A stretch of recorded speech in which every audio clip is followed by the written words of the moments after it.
Hello students. तो हमारा आज का जो चैप्टर है वो है मैथमेटिकल लॉजिक। हमारा पहला चैप्टर मैथ्स 1 का। तो स्टूडेंट्स, लॉजिक ये है क्या? तो कभी भी किसी भी, या ये कह सकते हैं कि मैथमेटिक्स ही पूरा लॉजिकल सब्जेक्ट होता है, जिसमें हम किसी चीज़ को प्रूव करने की कोशिश करते हैं कि ये सही है। ठीक है, तो सही जब उस चीज़ को सही प्रूव करने के लिए जो सोच हम अप्लाई करते हैं उसको लॉजिक कहते हैं। ठीक है, वो किस टाइप का प्रॉपर रीजनिंग टाइप का होता है कि जिससे कि हर चीज़ को सेटिस्फाई करे। ठीक है, तो ये कह सकते हैं कि mathematics is logical subject and try to proof exact. ठीक है, अब एग्जैक्टनेस प्रूव करने के लिए we required proof which depend upon the proper reasoning. वही प्रॉपर रीजनिंग को हम लोग क्या बोलते हैं? लॉजिक बोलते हैं। तो वही हमारा लॉजिक है। अब लॉजिक जानने के लिए, लॉजिक जो अप्लाई कर रहे हैं उसको जानने के लिए स्टूडेंट्स हमको सबसे पहले पता होना चाहिए कि कम्युनिकेशन क्या होगा। कि हम जब तक दो लोगों से बात नहीं करेंगे, जब जब तक कोई स्टेटमेंट मुझे पता नहीं होगा, तब मुझे कैसे पता चलेगा कि वो सही है गलत है? तो सबसे पहले स्टेटमेंट पता होना चाहिए। तो उसके लिए जो कम्युनिकेशन का जो पाथ है, जो एक दूसरे से कनेक्ट करता है, उसको बोलते हैं लैंग्वेज। ठीक है, तो language is medium of communication of our thoughts. Language जो है वो हमारी सोच का एक मध्यांतर पाथ है, यानी रास्ता बोल सकते हैं। तो अब कम्युनिकेशन, लैंग्वेज, ये सब तो ठीक है। इंग्लिश स्पीकिंग अगर होता तो उसमें ठीक है, लेकिन मैथमेटिकली क्या? तो मैथमेटिकली हमको जो ज़रूरत पड़ती है वो होता है स्टेटमेंट, क्योंकि मैथ में स्टेटमेंट बहुत मैटर करता है कि हम क्या स्टेट कर रहे हैं। तो स्टेटमेंट ये क्या है कि स्पेशल टाइप का सेंटेंस होता है। स्टेटमेंट क्या होता है? स्पेशल टाइप का सेंटेंस होता है। बट इसका अगर प्रॉपर डेफिनेशन देखें तो स्टेटमेंट स्टेटमेंट कभी डाउटफुल नहीं होता। यानी अगर मैं कोई स्टेटमेंट बोल रहा हूँ, मेरे मुंह से कोई स्टेटमेंट निकल रहा है, तो वहाँ पे मैं ये नहीं कह सकता कि ये सही भी है और ये गलत भी है। इस टाइप से बातें नहीं कर सकते, लॉजिक में नहीं बोल सकते। रीजनिंग में हम ऐसा नहीं कह सकते, क्योंकि लॉजिक और रीजनिंग में एक चीज़ तो कंफर्म होता है कि या तो स्टेटमेंट सही होगा या तो स्टेटमेंट गलत होगा। तो स्टेटमेंट एक डिक्लेरेटिव सेंटेंस होता है। डिक्लेरेटिव यानी हम कह चुके हैं, हम डिक्लेयर कर चुके हैं बस कि ये सही है तो सही है, ये गलत है तो गलत है। अब बाद में पता चलता है कि उसकी वैल्यू सही है या गलत है, वो बाद में पता चलेगा जब हम उस पर लॉजिक अप्लाई करेंगे, रीजनिंग चेक करेंगे, उसको प्रूव करने की कोशिश करेंगे तब। लेकिन मैथमेटिकल लॉजिक में सबसे पहले हमें जानना जो है वो है स्टेटमेंट। तो स्टूडेंट्स, यहाँ पे ये जो चैप्टर है ना, यहाँ पे इंग्लिश स्टेटमेंट यानी इंग्लिश मीनिंग का बहुत बड़ा रोल है, और साथ साथ थोड़ा सा जनरल नॉलेज भी जानना बहुत ज़रूरी है। ठीक है, कि जैसे कि किसी ने कह दिया कि कल्याण इज़ इन USA। तो ये तो अगर मुझे पता नहीं होगा कि कल्याण महाराष्ट्र में यानी इंडिया में है, तो USA में किसी ने बोल दिया तब तो हम मान ही जाएंगे। इसलिए वहाँ पे थोड़ा सा जनरल नॉलेज होना भी ज़रूरी है, और उसके साथ साथ कि वो जो इंग्लिश स्टेटमेंट है उसका मीनिंग क्या है वो भी जानना बहुत ज़रूरी है। तभी जाके ये मैथमेटिकल लॉजिक जो चैप्टर है वो सॉल्व हो पाएगा। और स्टार्टिंग में तो सॉल्व करेंगे, बाकी उसके बाद तो सिंबॉलिकली हम मैथमेटिकली सॉल्व करेंगे। तो इसमें जो सबसे पहले स्टूडेंट्स हमको पढ़ना है वो है हमारा स्टेटमेंट। सबसे पहले डेफिनेशन देखना है स्टेटमेंट क्या है।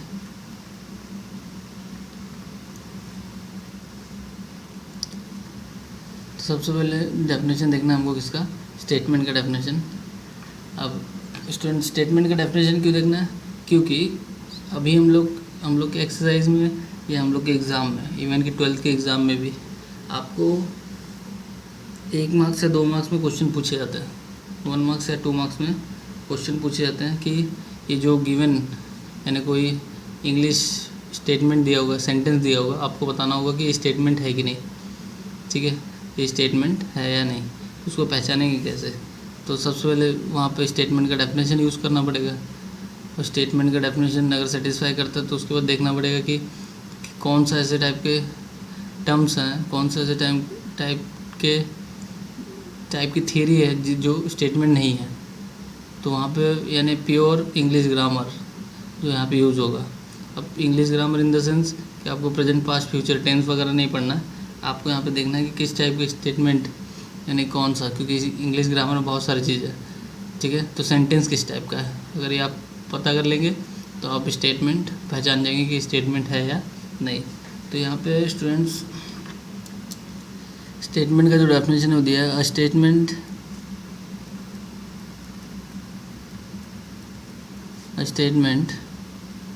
इज अ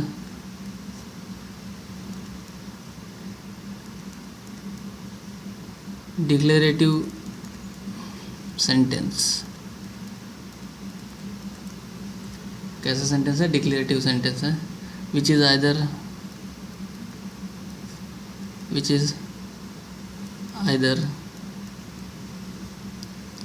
ट्रू और फॉल्स। तो ये डिक्लेरेटिव सेंटेंस होता है, यानी जो स्टेटमेंट बोला गया वो या तो ट्रू होगा या तो वो फॉल्स होगा, दोनों नहीं हो सकता, बट नॉट बोथ।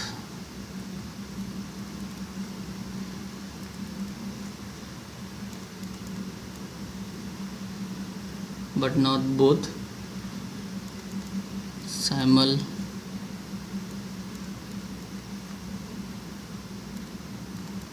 simultaneously, दोनों एक साथ नहीं हो सकता। तो ये आपका डेफिनेशन हो गया स्टूडेंट, किसका? स्टेटमेंट का डेफिनेशन है। स्टेटमेंट का डेफिनेशन क्या है? It is declarative sentence which is either true और false but not both simultaneously, दोनों एक साथ नहीं हो सकता। यानी कोई भी स्टेटमेंट एक साथ ट्रू नहीं हो सकता, ट्रू और फॉल्स दोनों एक साथ नहीं हो सकता, या तो वो ट्रू होगा या तो वो फॉल्स होगा। तो स्टेटमेंट का डेफिनेशन है। उसके बाद स्टेटमेंट को आपके इस बुक में स्टेटमेंट आर डिनोटेड बाय, आपके इस महाराष्ट्र बोर्ड के बुक में 3 सिंबल दिए हैं, P Q small P small Q and small R. तो पी क्यू आर, कभी कभी एस भी आता है, स्मॉल एस कभी कभी, तो पी क्यू आर। तो ये नोटेशन है स्टेटमेंट का कि पी क्यू आर। अगर आपको कोई स्टेटमेंट दिया तो आप उसको डिनोट कर सकते हो किससे? पी से। अगर कोई सेकंड स्टेटमेंट दिया तो आप उसको क्यू बोल सकते हो, थर्ड को आर बोल सकते हो। तो आपका स्टेटमेंट का नोटेशन हो गया। इसके बाद स्टूडेंट्स आता है कि truth value.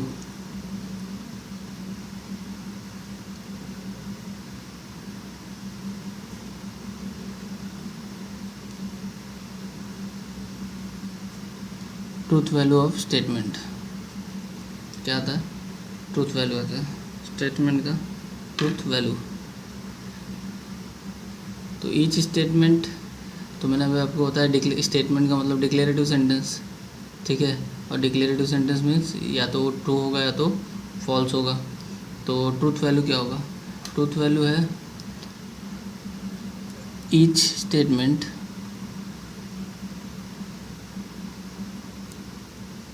Is either true और false.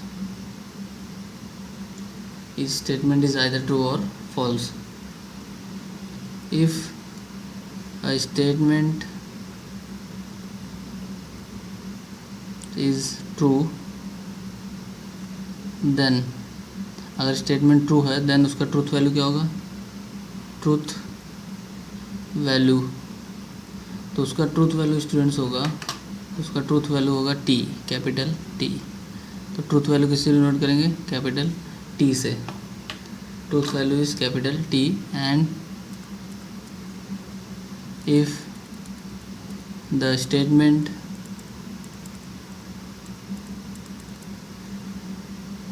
is false, then its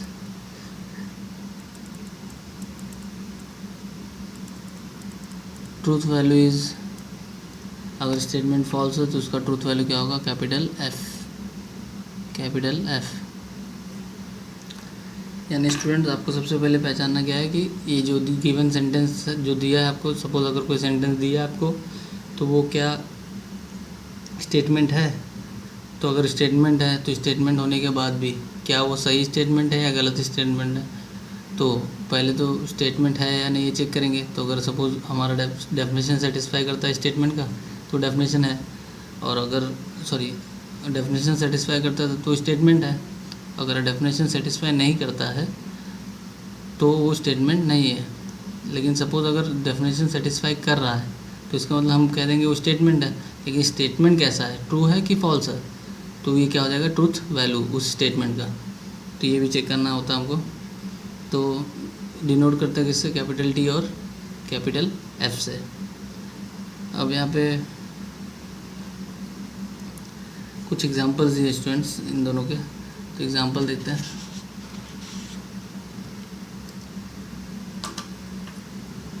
example है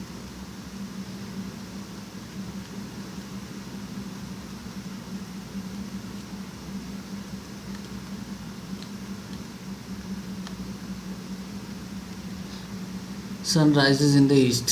sun rises in the east, जो सूरज है वो पूर्व से उगता है। तो ये स्टेटमेंट है, दिस इज स्टेटमेंट है क्योंकि, और कैसा स्टेटमेंट है ये, ट्रू स्टेटमेंट है। तो इसका ट्रूथ वैल्यू क्या हो जाएगा, टी। नेक्स्ट सेकेंड है 5 × 2 = 11। 5 × 2 = 11। अब ये भी स्टेटमेंट है कि 5 × 2 = 10। अब जो वैल्यू, ट्रूथ वैल्यू क्या है पता नहीं, लेकिन स्टेटमेंट तो है, ये भी दो टर्म को इक्वल कर रहा है।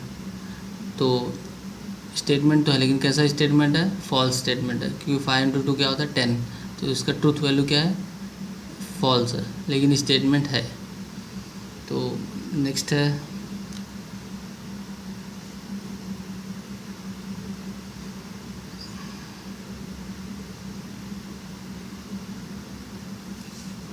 थर्ड देखते हैं। मैंने आपको स्टूडेंट्स कहा कि इसमें थोड़ा सा जनरल नॉलेज भी आपको पता होना चाहिए। A natural number is an integer. A natural number is an integer. तो हर एक जो नेचुरल नंबर होता है वो इंटीजर होता है, और ये भी सही भी है। हर एक इंटीजर नेचुरल नंबर नहीं हो सकता, लेकिन नेचुरल नंबर इंटीजर है। तो स्टेटमेंट भी है, और ये क्या है, उसके साथ साथ ये ट्रूथ, इसकी वैल्यू, ट्रूथ वैल्यू क्या है इसकी, टी, कैपिटल टी। अब स्टूडेंट देखते हैं कि कौन कौन से ऐसे टर्म्स हैं जो स्टेटमेंट नहीं होंगे। स्टेटमेंट, ठीक है, स्टेटमेंट नहीं होंगे। तो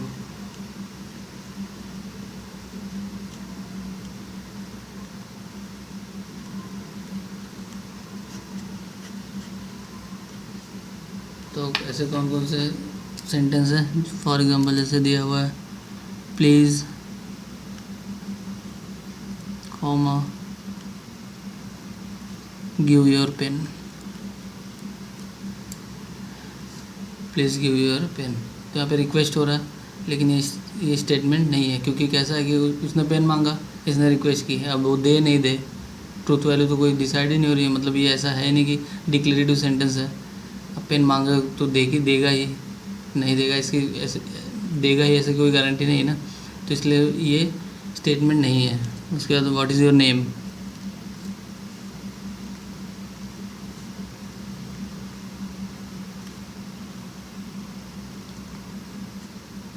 तो यहाँ पे इंट्रोगेटिव सेंटेंस है, क्वेश्चन पूछ रहा है, ये भी नहीं हो सकता यहाँ पे, क्योंकि उसको पता ही नहीं है। डिक्लेरेटिव सेंटेंस मतलब आइदर ट्रू और फॉल्स।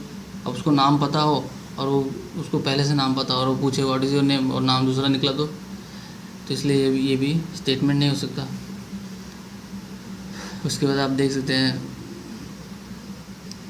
एक्सक्लेमेटरी सेंटेंस, उसके बाद आता है आपका कमांड, ऑर्डर, इस टाइप के जो सेंटेंस होता है। तो मैं नोट करके लिखा रहा हूँ स्टूडेंट्स कौन कौन से सेंटेंस है। अब आप ये सब सेंटेंस के बारे में आपने इंग्लिश में एक बार इंग्लिश ग्रामर में पढ़ते टाइम आपने पढ़ा होगा, कौन कौन से सेंटेंस है जिसमें जो स्टेटमेंट नहीं होते। तो देखते हैं नोट। तो अगर सेंटेंस इंट्रोगेटिव है,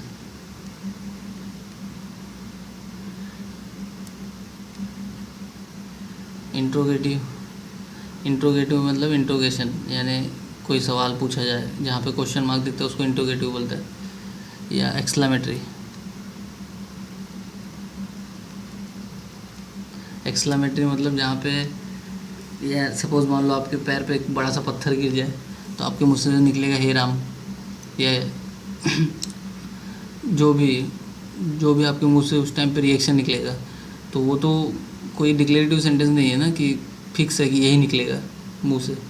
तो उस टाइम पे, या कुछ खुशी की खबर मिल जाए तो आप ज़ोर से उछलें, या कोई सैड खबर मिल जाए तब आप निराश हो जाए, तो ये सब चीज़ें क्या किस में आती है, एक्सक्लेमेटरी सेंटेंस में आती है।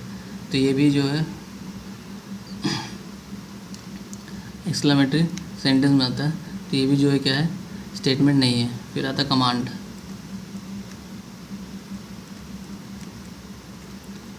कमांड मीन्स यानी कुछ करने को कहा जाए, तो कुछ करने के लिए कहा जाए तो उस टाइप के जो सेंटेंस है वहाँ पर भी स्टेटमेंट नहीं होता। फिर आता है ऑर्डर,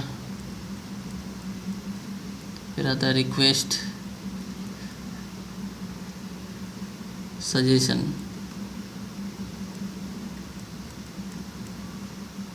आर नॉट स्टेटमेंट।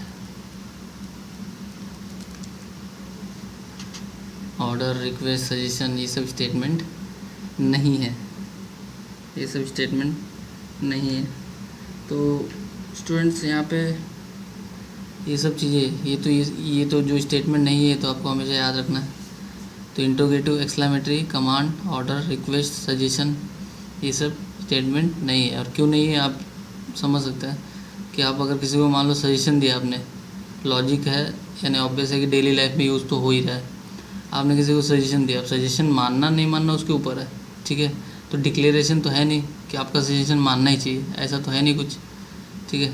तो इसलिए यहाँ पे ये डिक्लेरेटिव सेंटेंस यहाँ पे एक भी नहीं बनता, इन सब में इंट्रोगेटिव में नहीं बनता, एक्सक्लेमेटरी में नहीं बनता, जहाँ पे कमांड आता है वहाँ पे नहीं बनता, ऑर्डर, रिक्वेस्ट, सजेशन में नहीं बनता, इसलिए ये सब स्टेटमेंट नहीं है। तो ये आपको याद रखना है कि स्टेटमेंट कहाँ नहीं है। और जहाँ पे कोई सेंटेंस स्टेटमेंट नहीं है तो उसका ट्रूथ वैल्यू नहीं हो सकता, क्योंकि ट्रूथ वैल्यू उसी का मिलेगा जो स्टेटमेंट होगा, ठीक है। तो पहले स्टेटमेंट होगा, फिर उसके बाद डिसाइड करेंगे कि सही स्टेटमेंट है कि गलत स्टेटमेंट है। लेकिन अगर स्टेटमेंट ही नहीं है तो डिसाइड ही नहीं कर पाएंगे कि वो सही स्टेटमेंट है या गलत स्टेटमेंट है। तो ये हो गया स्टूडेंट्स आपका स्टेटमेंट कहाँ पे है और कहाँ पे नहीं है। तो यहाँ पे स्टूडेंट थोड़ा मैथमेटिकल चीज़ें, जो मैथमेटिकल चीज़ें वो थोड़ी सी कम दिखाई देंगी आपको। यहाँ पे जो लैंग्वेज से रिलेटेड है, यानी इंग्लिश लैंग्वेज से रिलेटेड चीज़ें हैं वो सब दिखाई देंगी ज़्यादातर, या कोई एक दो इक्वेशन दिखाई देगा। तो थोड़ा सा फैक्ट के बारे में आपको मैंने जो कहा, फैक्ट है ना, जनरल नॉलेज जो है थोड़ा सा आपको होना चाहिए। तो नेक्स्ट स्टूडेंट्स हमारा नेक्स्ट देखते हैं। नेक्स्ट है कि और कौन से टाइप के स्टेटमेंट, और कौन से सेंटेंस ऐसे जो स्टेटमेंट नहीं हो सकते। तो इतने तो मैंने बता दिए, suggestion, request, order, command, interrogative, exclamatory. और एक है जो कि स्टेटमेंट नहीं हो सकता, लगता है देखने के बाद आप जब पढ़ोगे तो आपको देख के लगेगा नहीं स्टेटमेंट है, लेकिन होता नहीं है। जैसे कि उसका एग्जांपल ले रहा हूँ मैं, देखो स्टूडेंट्स, ये जो सेंटेंस है ना, ये कभी स्टेटमेंट नहीं होता। ओपन सेंटेंस, ओपन सेंटेंस क्या होता है, ठीक है। तो इसके पहले जो देखा हमने इंट्रोगेटिव, एक्सक्लेमेटरी वो सब तो ठीक है, लेकिन ओपन सेंटेंस क्या होता है। ओपन सेंटेंस का मतलब होता है स्टूडेंट्स कि ऐसा सेंटेंस जो कि सिचुएशन पे डिपेंड करता है। किस पे डिपेंड करता है, सिचुएशन पे डिपेंड करता है। जैसे कि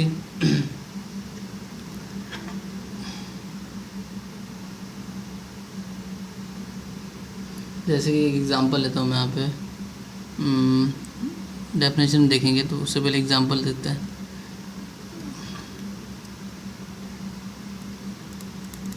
mathematics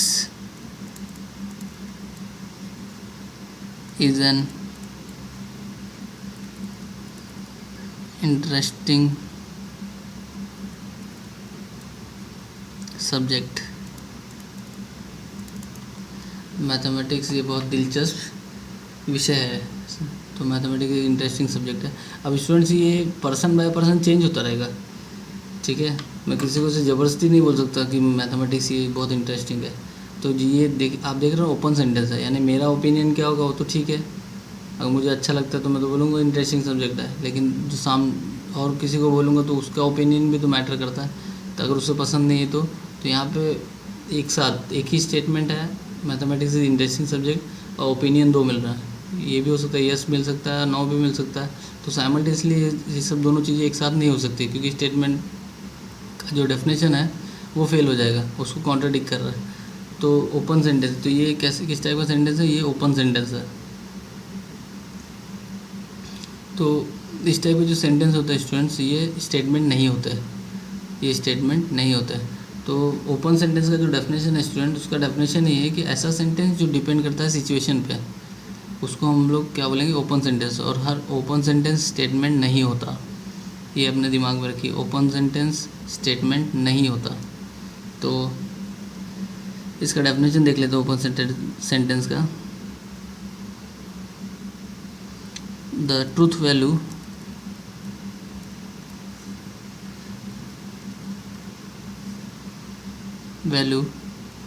depends upon the situation.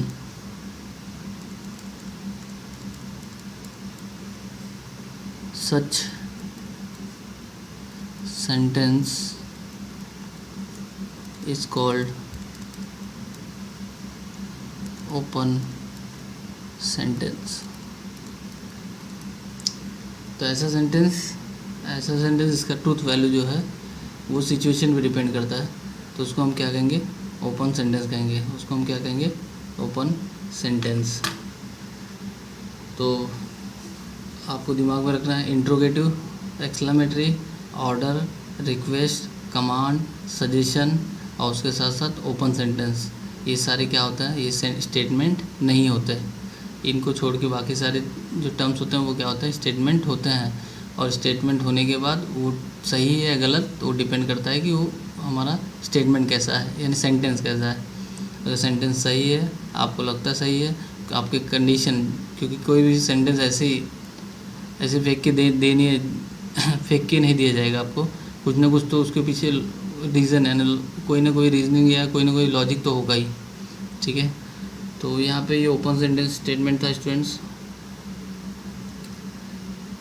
आप इसके बारे में और बहुत सारी चीज़ें पढ़ सकते हैं, आप अपने टेक्स्ट बुक पे जाएंगे तो वहाँ पे बहुत सारे एग्जांपल्स दिए हुए हैं, जो पढ़ने के बाद आपको और क्लियर होगा कि कौन सा सेंटेंस स्टेटमेंट है और कौन सा स्टेटमेंट नहीं है।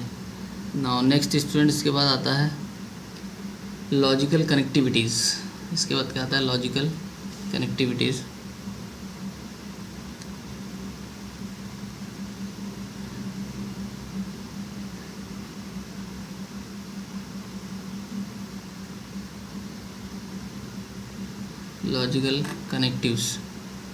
लॉजिकल कनेक्टिव्स का मतलब है स्टूडेंट्स कि कनेक्शन, यानी होता क्या है कि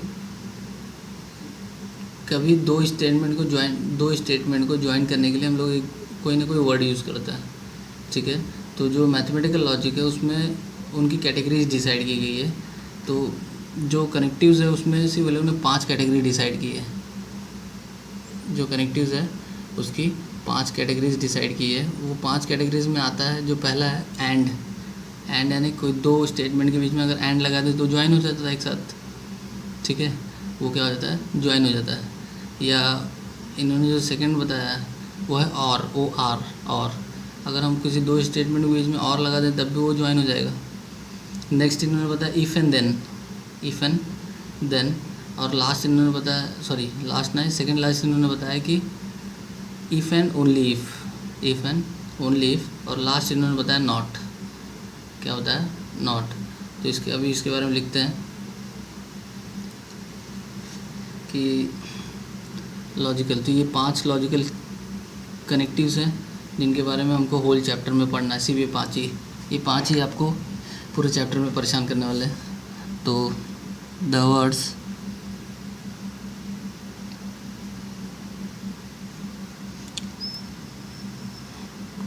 और सेंटेंस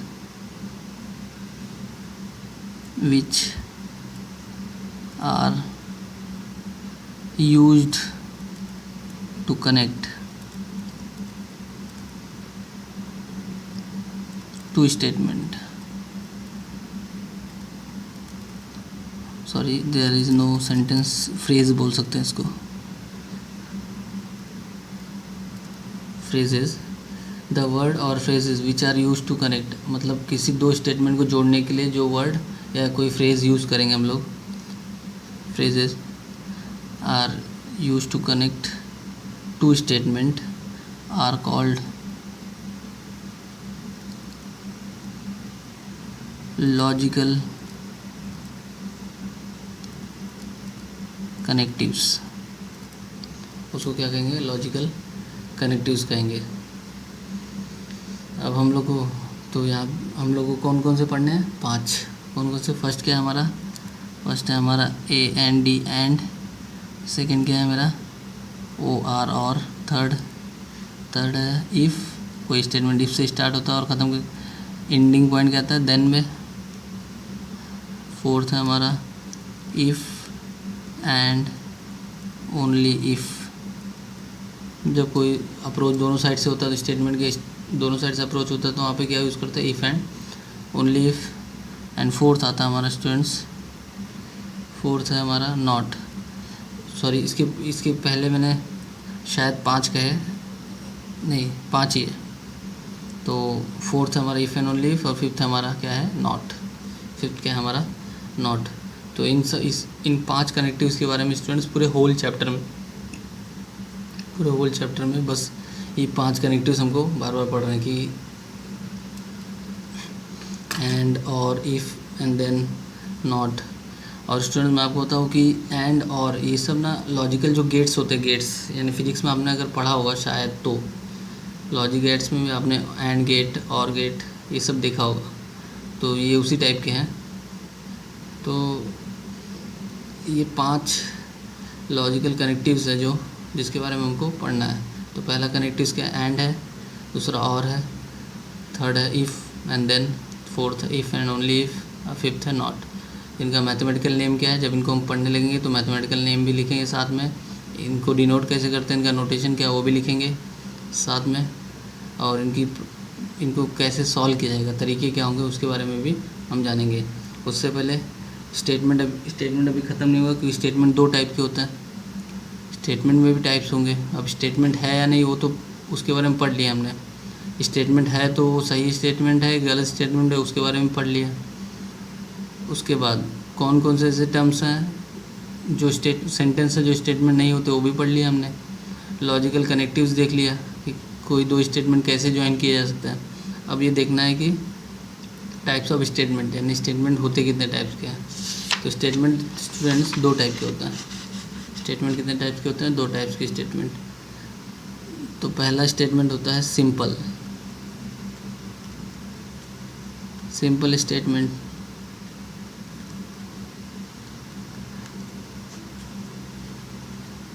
पहला स्टेटमेंट होता है वो क्या होता है? सिंपल स्टेटमेंट होता है। और सेकंड स्टेटमेंट होता है स्टूडेंट्स, सेकंड होता है कंपाउंड।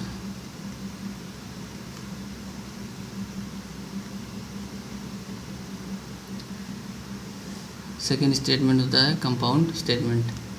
तो पहला देखते हैं सिंपल स्टेटमेंट किसे कहते हैं। स्टेटमेंट बहुत आसान है students. Statement which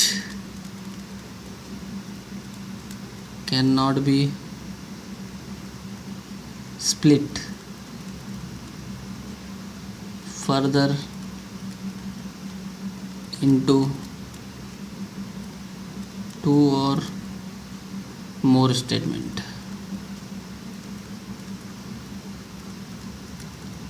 is called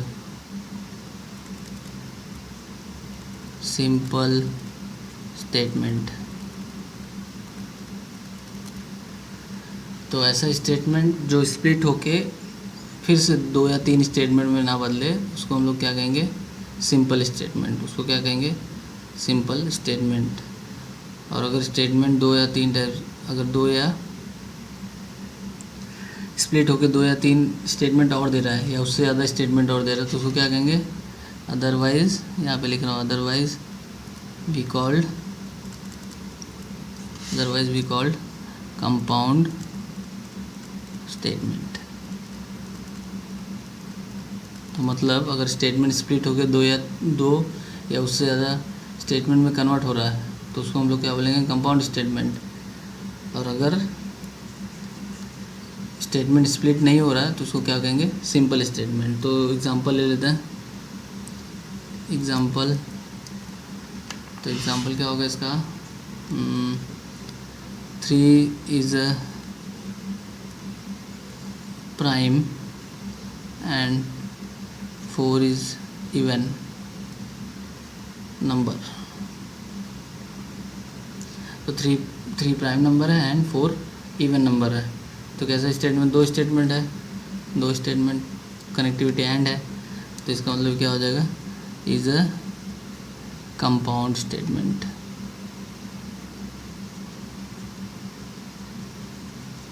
is a compound statement.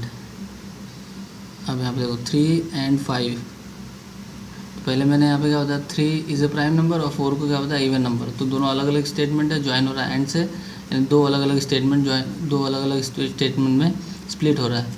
लेकिन सेकेंड में 3 and 5 आर ट्विन प्राइम। 3 और 5 क्या है, ट्विन, दोनों प्राइम नंबर है। तो ये क्या हो गया, एक ही स्टेटमेंट है, दोनों नंबर की बात हो गई। Is a simple statement. Is a simple statement. तो क्या हो गया, सिंपल स्टेटमेंट हो गया। तो ये स्टूडेंट्स आपका कंपाउंड स्टेटमेंट हो गया। कंपाउंड स्टेटमेंट में क्या है कि दो या उससे ज़्यादा स्टेटमेंट में स्प्लिट होना चाहिए, तो उसको क्या कहेंगे, कंपाउंड। और अगर दो या उससे ज़्यादा में स्प्लिट नहीं हो रहा, मतलब सिंगल सेंटेंस में काम हो जा रहा है, तो उसको क्या कहेंगे, सिंपल स्टेटमेंट। तो लॉजिकल कनेक्टिविटीज़ हो गई स्टूडेंट्स, कंपाउंड स्टेटमेंट हो गया। तो जो चीज़ें, जो टर्म्स हैं उसके बारे में वेरीफाई करेंगे हम चीज़ों को पढ़ने से पहले। इसके बाद स्टूडेंट्स जो मैं आपको काम देने वाला तुरंत, मीन्स ये वीडियो जैसे ही कंप्लीट होगा वैसे ही मैं आपको एक शीट पे लिखा हुआ या आपके टेक्स्ट बुक के एक्सरसाइज में से स्क्रीनशॉट भेजूँगा आपको। उसी टाइम पे आपको तुरंत बताना है, स्टेटमेंट पढ़ने के बाद। लिखना तो आपका काम है, आप नोट्स तो बनाओगे ही, बट उसके साथ साथ आपको तुरंत मुझे आंसर करना है कि क्या, जिसका मैं नाम लूँगा वो तुरंत आंसर करेगा मुझे कि स्टेटमेंट है या नहीं है। और स्टेटमेंट है तो इसकी ट्रूथ वैल्यू क्या है, टी है या फॉल्स, टी है या एफ है, यानी ट्रू है या फॉल्स है, ये आपको बताना होगा। तो स्टूडेंट्स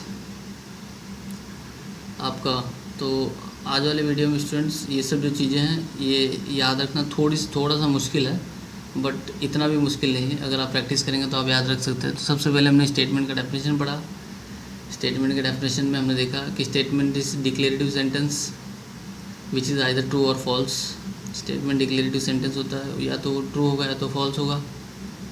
उसके बाद स्टेटमेंट के डेफिनेशन के बाद स्टूडेंट्स हमने देखा कि कौन से ऐसे स्टेटमेंट्स हैं, स्टेटमेंट के डेफिनेशन के बाद हमने देखा ट्रूथ वैल्यू, स्टेटमेंट का ट्रूथ वैल्यू क्या है। और जो स्टेटमेंट है उसका ट्रूथ वैल्यू डिनोट होता है किससे, टी और एफ से। स्टेटमेंट डिनोट होता है P Q are, small P Q are से, जो कि हम बदल नहीं सकते। आप ABCD नहीं बोल सकते उसको, क्योंकि सिंबल आपके बोर्ड वाले बुक में डिसाइड किया गया पी क्यू आर ही रखना आपको। उसके बाद स्टूडेंट्स हमने देखा कि कौन से सेंटेंस ऐसे हैं जो स्टेटमेंट नहीं होते, उसमें मैंने नोट करके आपको लिखा है।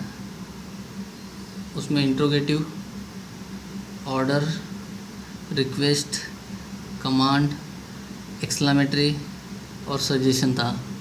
और क्या था, सजेशन तो ये भी जो सजेशन वाला पार्ट था, ये सारे स्टेटमेंट नहीं होते। अब आपको डिसाइड करना। एक्सक्लेमेटरी में आपको मैं बता दूं कि एक्सक्लेमेटरी सेंटेंस में लास्ट में एक सिंबल होता है, ऐसा लास्ट में एक ऐसा सिंबल होता है। इस टाइप के सेंटेंस को हमेशा एक्सक्लेमेटरी बोलता है। इंट्रोगेटिव में इस टाइप से क्वेश्चन मार्क दिखेगा। तो ये सब चीज़ें आपको क्वेश्चन पढ़ते टाइम सोचनी है और देखनी ध्यान से। इसके बाद स्टूडेंट्स हमने देखा ओपन सेंटेंस। ओपन सेंटेंस मतलब क्या कि ऐसा सेंटेंस जो डिपेंड करता है किस पे, सिचुएशन पे। ऐसा सेंटेंस का ट्रूथ वैल्यू, वो सही होगा कि नहीं होगा, वो डिपेंड करता है किस पे, उसके सिचुएशन पे, वो ओपन सेंटेंस होगा। और ओपन सेंटेंस स्टेटमेंट नहीं होता। ओपन सेंटेंस स्टेटमेंट नहीं होता क्योंकि सिचुएशन क्या है, उसके ऊपर उसकी ट्रूथ वैल्यू डिपेंड करती है ना। तो इसका मतलब वो सिचुएशन के साथ बदलता होगा, इसलिए वो सही स्टेटमेंट नहीं होगा। उसके बाद स्टूडेंट्स हमने देखा लॉजिकल कनेक्टिविटीज़। तो लॉजिकल कनेक्टिव मीन्स किसी भी ऐसा वर्ड जो किसी दो स्टेटमेंट को ज्वाइन करता हो। तो ऐसे बहुत सारे वर्ड्स हैं इंग्लिश में, इंग्लिश लिटरेचर में तो बहुत सारे वर्ड्स हैं ऐसे जो किसी दो स्टेटमेंट को ज्वाइन करते हो।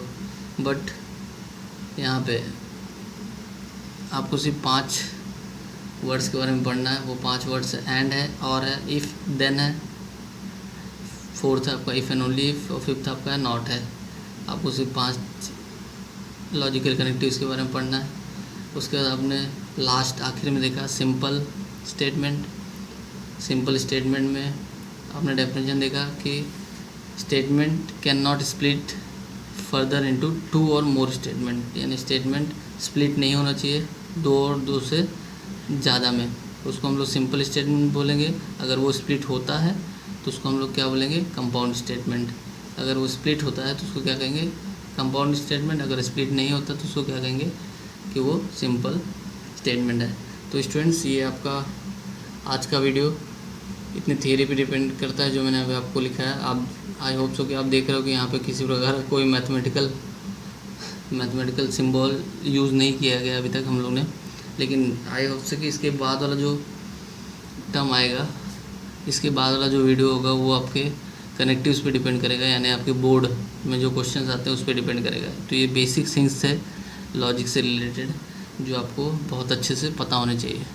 तो बाकी के स्टूडेंट्स हम अपने नेक्स्ट वीडियो में देखेंगे।